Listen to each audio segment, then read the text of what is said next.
This is Made for More Living with Johnny Jennings, powered by eXp Realty. Online at madeformoreliving.com. So apparently I've been doing something wrong for well over 6 months. I know. I should have told you a long time ago. Yeah, and I'm not talking about something my wife corrected me on because that's a daily thing. Yeah. But I've been saying realtor for like 6 months because I thought that's how you say it. I'm pretty sure, Johnny, I've heard many people say it that way. Oh, absolutely. My realtor, my realtor, my realtor. I'm pretty sure most people say it that way. And you're saying, no, I've been saying it wrong for 6 months. You've never said anything until recently. I felt bad. I mean, I used to say it that way too, and then somebody corrected me. There you go. Yeah. So realtor is a common way to say it, but it's not the correct way. It's not the correct way. And so I thought the correct way, when you correct me, it's realtor.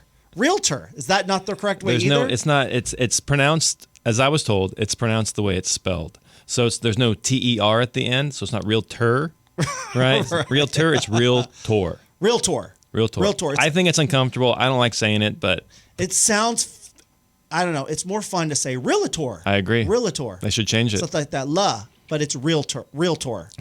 That's just harder to say. It is. Like I said, I don't like it, but I would do a survey on your clients, and don't tell them anything. Just do a tally of how many of your clients say realtor or say realtor. Some people get fired up about it though. Like when you say it incorrectly, you say realtor. That's why I was corrected because somebody was very adamant. You are in this industry and you're not even saying it correctly, and I'm like, well. I feel like if you're in the industry, yeah, you should say it correctly. But on the other hand, if your clients are saying it a certain way, there's no need to correct them and make them feel bad, right? No, just let it ride. Yeah, that's why you never corrected me for the past 6 months. We've reached the point in our relationship where you feel comfortable correcting me. Correct, yeah. That's the way it is. Yeah, I'm not afraid to go, Matt. Okay, I wanted to ask you a question about this video that I saw. Is that okay? Let's do it. Okay, I saw this video of this guy, and he's just having a great day. He's a realtor. There you go. And he's just pumping the music. It's a Friday afternoon. He's feeling good. Obviously, he probably just closed a home, and he's just feeling great. And then he plays a message on his phone, and it goes like this. Hi, this is Sarah, and so I was talking to my brother, and he says that it's probably just not a good time to buy right now. He thinks the bubble's going to burst. And also, his cousin's sister, she bought a foreclosed home, and that's probably what I'm going to do. But thanks for taking me to see 27 houses. Have a great day. Ha ha. Has that ever happened to you? Something like that? Oh, my word. Yes. Yes. Does it frustrate you? Oh, well, of course. Like you. So here's what people forget about the real estate industries, realtors specifically, is we don't get paid until you get what you want. You go to a doctor, you have to pay them, right? You have to pay them whether or not you get better or not. You have surgery, whether that back surgery, neck surgery, knee surgery is a success, you still pay them. You still owe the money, and your knee still doesn't work, right? You are involved in a lawsuit. You hire an attorney. You're getting a divorce. You hire an attorney. Whether or not you get what you want, you still owe that attorney money. That's completely different in the real estate industry. The real estate agent only is paid when you get what you want. All parties have to agree, and you get what you want, okay? So when somebody's working with us and we've gone through we've showed them 27 homes, we've gotten them pre-approved with a lender, we've done all these things for them, and then they just say, hey, I'm going to change my mind. Hey, I want to work with somebody else. Hey, thank you for doing all this, but now my brother who sells a house once every 10 years is going to kick me back some of his commission.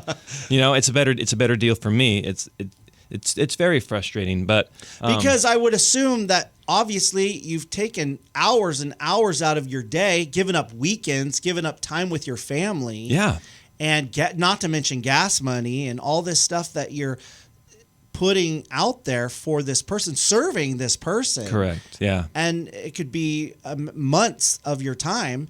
And then all of a sudden they just change their mind. That can be pretty discouraging. It can be discouraging, but it's part of the industry. And so where I have found it to be most discouraging is when that was my only client. Like when that was the only person I was working with, and now I have nobody else to work with. I have no potential paychecks, coming up, and that's super demoralizing.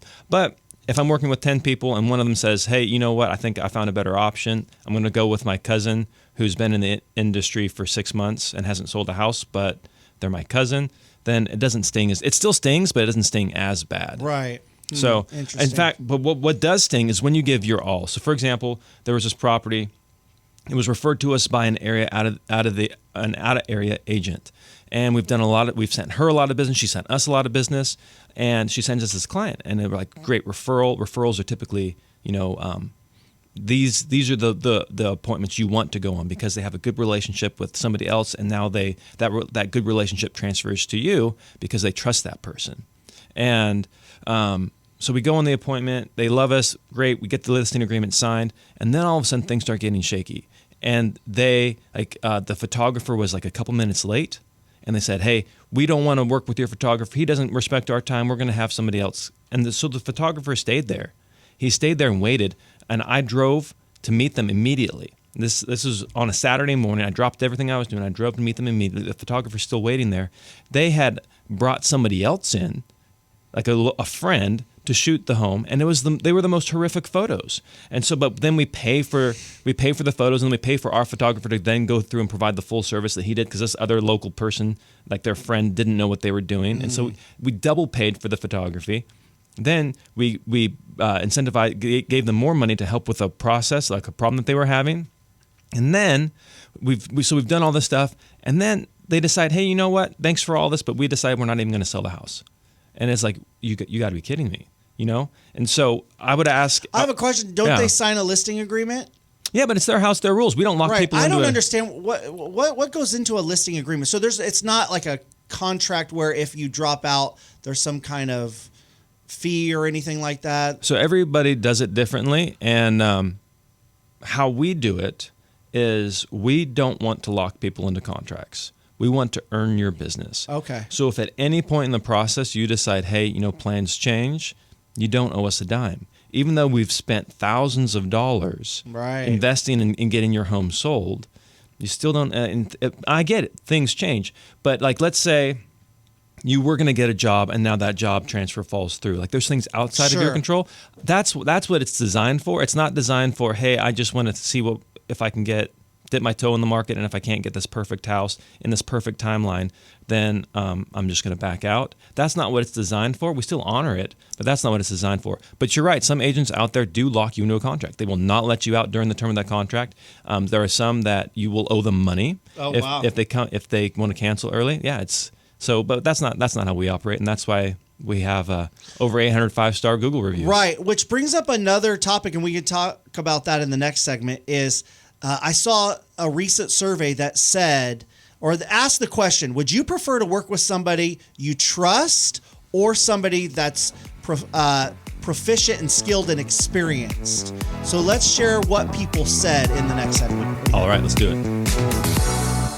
Did you know that you can get at least 3 cash offers on your home in as-is condition, no showings, no repairs, when you reach out to our friend Johnny Jennings? Just Google Johnny Jennings and the Tom Daves team at Made for More Realty and find out what kind of cash offer you can get on your home today.